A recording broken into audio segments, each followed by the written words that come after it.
Ninakusalimu kwa jina lipitalo majina yote, jina la Bwana wetu Yesu Kristo.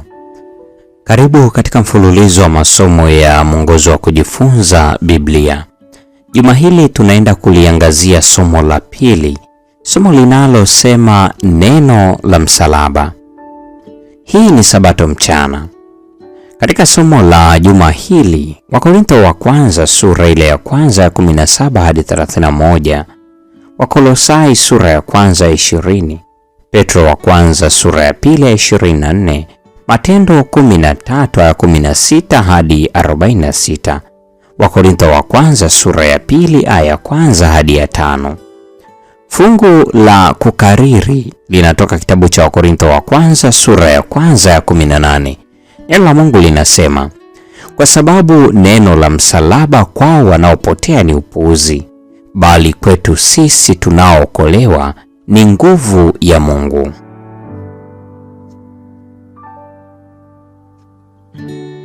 Cicero, mwandishi na msomi Mrumi mpagani, aliwaambia Warumi kuondoa wazo la msalaba kama njia ya adhabu katika akili zao. Ingawa Cicero alikufa karibu nusu karne kabla ya Yesu kuzaliwa, maneno yake yanaelezea dharau ambayo kwayo Warumi waliuchukulia msalaba. Lilikuwa baya sana kiasi kwamba hawakupaswa hata kulifikiria.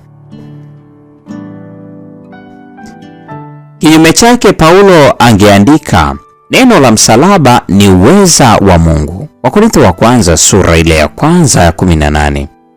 Kwa Paulo, msalaba ni chombo cha upatanisho kati ya Mungu na mwanadamu. Waefeso sura ile ya pili ya 16. Wakolosai sura ya kwanza ya 20, ishara kuu ya unyenyekevu wa Yesu. Wafilipi 2 aya 8, na mahali ambapo deni letu kubwa lilipolipwa. Wakolosai 2 aya 14. Msalaba ni jibu la Paulo kwa matatizo huko Korintho.